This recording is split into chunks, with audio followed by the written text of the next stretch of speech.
Deep within the heart of Tanzania's vast, untamed Serengeti Game Reserve, where golden grasslands stretch beyond the horizon and wild animals roam free, there lives an old man, a quiet legend.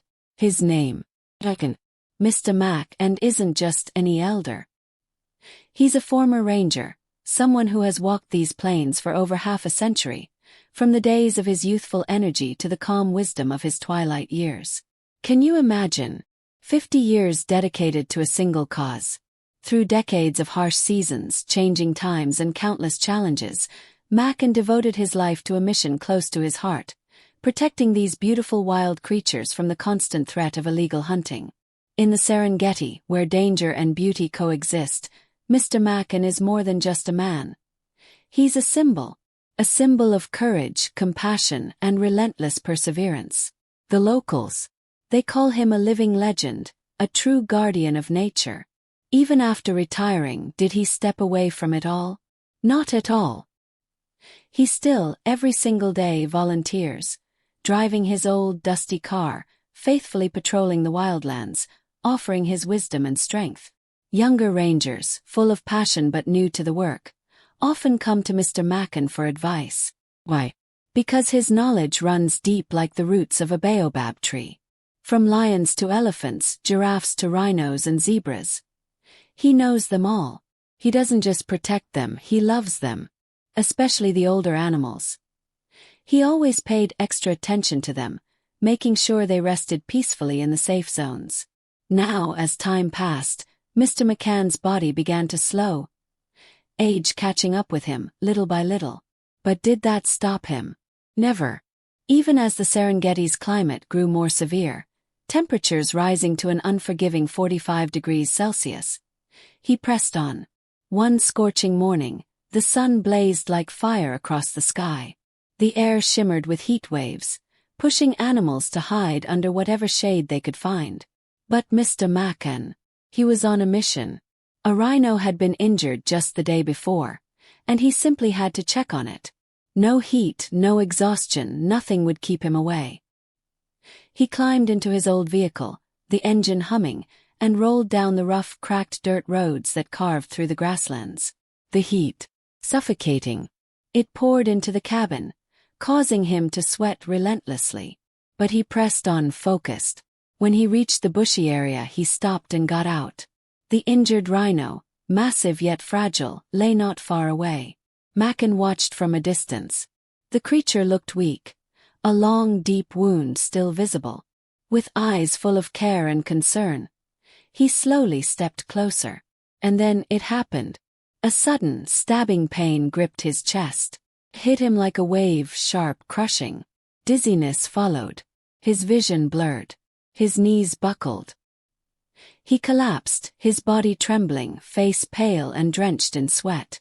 Nearby, two of his trusted colleagues, Elijah and Musa, were tending to zebras.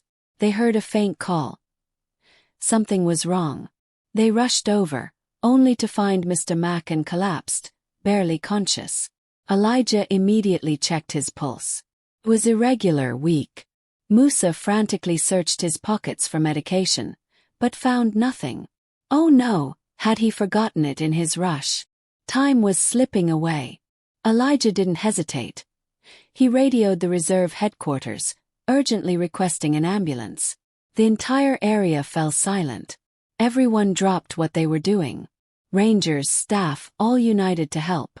The emergency vehicle sped across the plains, hearts pounding in sync with its wheels. Inside, Elijah kept calling his name. Macand, stay with us, please. But Mr. Macand's eyes were slowly closing. His breathing, shallow or broken. When they arrived at the reserve's small medical room, the doctors sprang into action. CPR, defibrillator, adrenaline, everything. The room was thick with tension. Minutes passed, agonizingly slow. Then a silence. A doctor stood still, his voice trembling. "I'm sorry." His heart had stopped long before he arrived. No words, just stillness. The pain was immeasurable. Macand, the spirit, the soul of the Serengeti, was gone. Word spread fast. Rangers came running. Faces pale, eyes stunned. The man who had given everything was no more. As per his final wish, the funeral would be held right there, in the sanctuary he loved more than anything. Preparations began immediately. The next morning, before the sun rose fully, everyone gathered. A simple wooden bed stood in the courtyard. Mr. Macand rested on it, his face peaceful as if simply napping. People approached one by one, eyes full of sorrow and gratitude. Elijah stood near, trembling. He reached out and gently held the old man's hand, memories flooding back. Musa lit incense and whispered prayers. Suddenly a roar. Everyone turned, startled. From the sanctuary gate, a massive lion appeared, its presence majestic, almost mythical. Panic spread. People stepped back. But something was different. The lion didn't attack. It walked slowly, gracefully through the crowd, straight toward Mr. Macand. No aggression, only solemnity. It reached the wooden bed and bowed its head, as if mourning, as if remembering. Elijah's eyes widened. That scar, he knew it. This was the lion they had saved 15 years ago. Trapped by poachers, nearly dead. Macand and Elijah had risked everything to save it. And now it had come back, to say goodbye. What followed was unforgettable. The lion stayed, silent, loyal, grieving. After the ceremony, the staff carried Macand to a quiet field under a tall tree, the same place he loved to sit, watching the animals. There they laid him to rest. A headstone marked his name. Macand, guardian of the wild, 50 years of service. The lion followed. It stood by the grave, unmoving. Then it let out a roar, deep, echoing, heartbreaking. It was a cry. Farewell. Thank you. Days passed. The reserve paused all operations to honor him. Flowers were placed. Incense burned. People came and prayed. The lion returned again and again, sitting quietly by the grave. Never forgot. Neither will we. Elijah and Musa often visit, continuing the mission Macand began.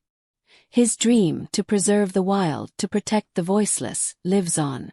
And the story of Mr. Macand, the legend, the protector, and his lion friend, it will echo through the Serengeti forever. Thank you, dear friends, for staying with us till the end. If this story touched your heart, please like, subscribe, and join us again. Until next time. Stay wild, stay kind. Herb Lion Face.